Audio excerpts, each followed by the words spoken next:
What is up mga bro? Welcome sa ating vlog. For today's video ay pupunta lang tayo sa malapit kung saan mayroong magandang gaan. Alright mga bro, so ayan, tagal-tagal tayo hindi nakapag vlog gamit itong Raider 150. So ayan, matagal na issue na talaga yung problema ko kung bakit hindi ako nakakapag-vlog.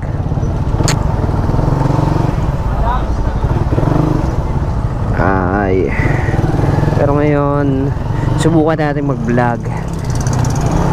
Ayan, hindi na nagloko si Raider 150. Si Raider, itong GoPro ko, binilang ko na siya ng bagong GoPro battery na Talisman brand.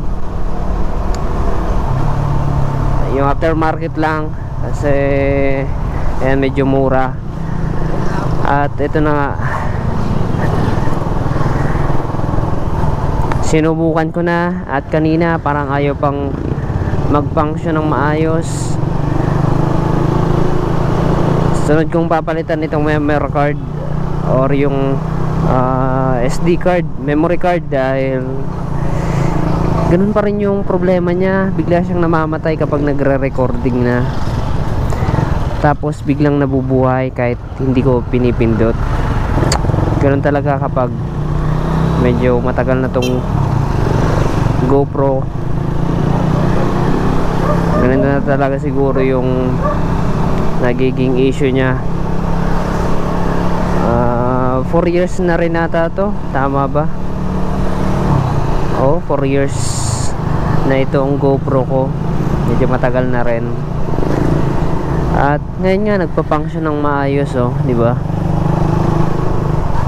Alright mga bro, ayun, pag-usapan lang natin ang tungkol sa pagmumotor. Ayan, hindi na tayo nakakapag long ride, wala nang ganap. At yung ating YouTube channel, hindi na ako nakakapag-upload ng madalas. Napapabayaan ko na. Ayan, dati gustong gusto ko talaga mag-vlog, sobrang motivated ako, pero ngayon parang nawawalan ako ng gana. Balita nga pa sa Raider ko, ayan, ang balita dito sa Raider ko, wala. Ito, ayan,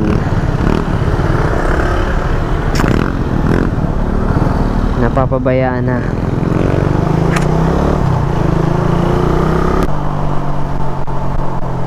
Mahina yung preno ko sa likod, laging nawawala ng preno, laging merong leak sa kanyang fittings. Ganito talaga yung problema kapag nagpalit ka ng shifter, yung foot pegs na aftermarket. Kahit pa man nung simula pa lang, talagang nagtatagas talaga siya.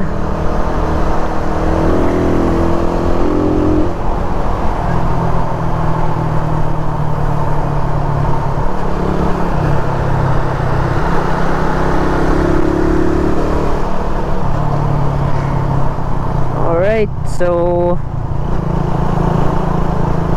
wala na akong maisip.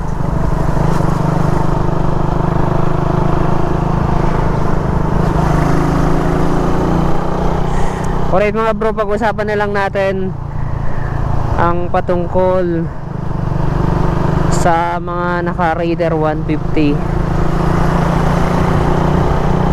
Sa mga nagbabalak dyan bumili ng Raider 150 carb, ito lang ang sasabihin ko sa inyo. Ay putik, lubak, ang lalim. Kung gusto nyong matipid yung motor nyo, wag na kayong kumuha ng Raider 150. Ayan, kasi baka kumuha kayo ng Raider 150 tapos nagtitipid pala kayo sa gasolina or wala kayong pang gasolina. Huwag na kayong bumili. Magbili na lang kayo ng bike. Ayun, hindi kayo gagastos. Hindi, kung gusto nyong matipid, bumili kayo ng mga lower CC like Honda Beat 110 o kaya Honda ano pa yun yung mabenta ngayon, Honda Click 125. Ayan, matitipid na motor yan at automatic. At kung medyo tamad kayo at gusto nyang relax talaga yung pagdadrive nyo, kumuha kayo ng automatic. Kasi sa panahon ngayon, lalo na nandito tayo sa lugar kung saan madaming sasakyan, laging traffic, mas the best talaga yung automatic kasi less hassle. Hindi tulad nitong Raider na to na may clutch. So mahirapan kayo pagdating sa traffic, medyo nakakapagod, nakangalay. At yung kung gusto nyong komportable, yun mga ganon, mga NMAX. Dahil itong ganitong motor na Raider 150 hindi to komportable mga bro. Ayan, medyo alanganin yung ano mo dito, upo, kasi medyo pasubsob, lalo na kapag naka RCB footpegs ka. Talagang parang mga ngarera ka lagi. Sa lakas naman itong Raider 150, malakas siya, malakas, may ibubuga pa naman to, pero hindi na tulad ng dati. Kasi ngayon may mga motor nang mas malakas dito, may higher CC na like Raider 150 Fi. Kung gusto nyo, yun na lang bilhin nyo. Kasi talagang aminado naman na tayo na mas malakas yun kumpara dito at mas matipid ng kaunti. Di ba?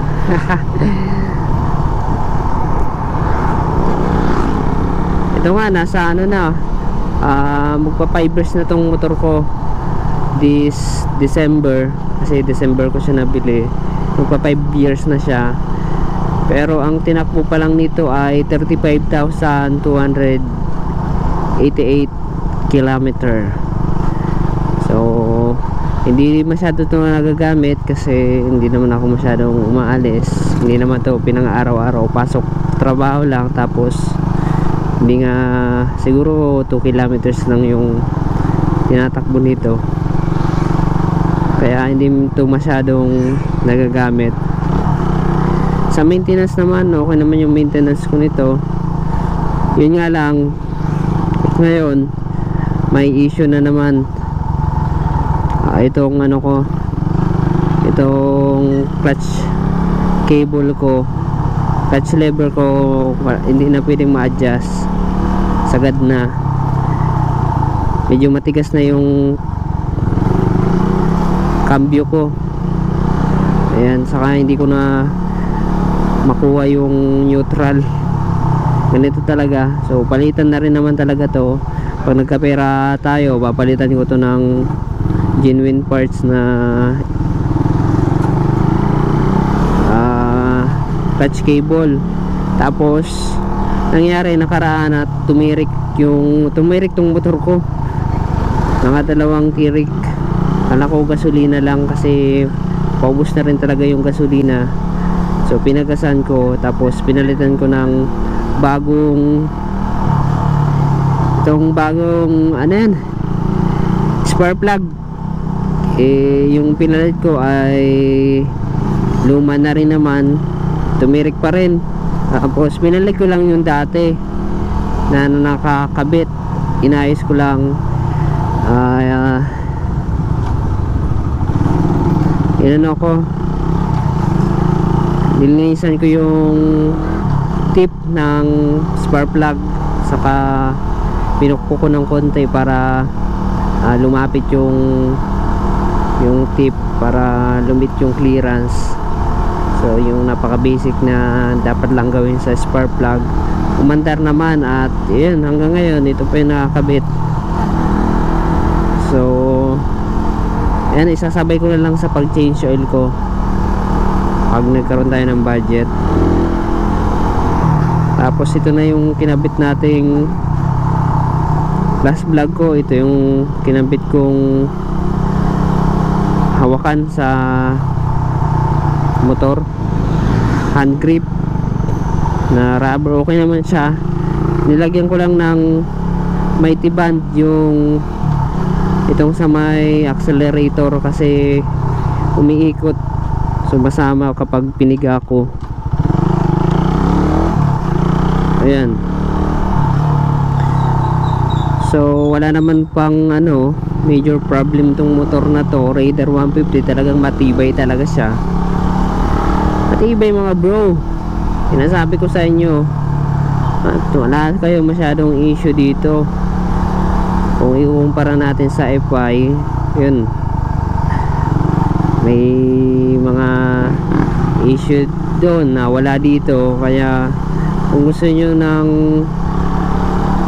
low maintenance cost, dito na kayo mga bro, sa Raider 150 FI. Saka Raider 150 FI mga bro, legend na to. Alam nyo, di na to basta-basta.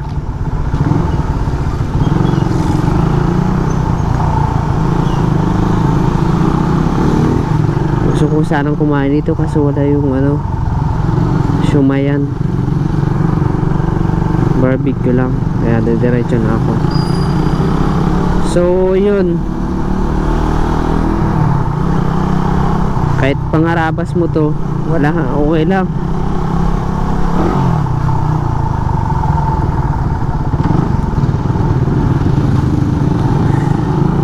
Alright, so maggagabi na rin,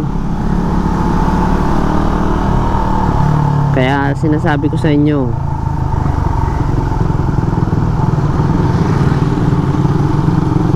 talagang napaka goods nito. Wala na akong maisip na content saka hindi rin naman ako makapokus na sa pagbablog dito sa page na to. Nawawalan ako ng motivation. Alright, so yan mga bro, dito ko na lang matatapusin tong vlog na to. Maraming salamat sa panonood, at kung nagustuhan nyo, like, share, and subscribe. God bless, bye bye.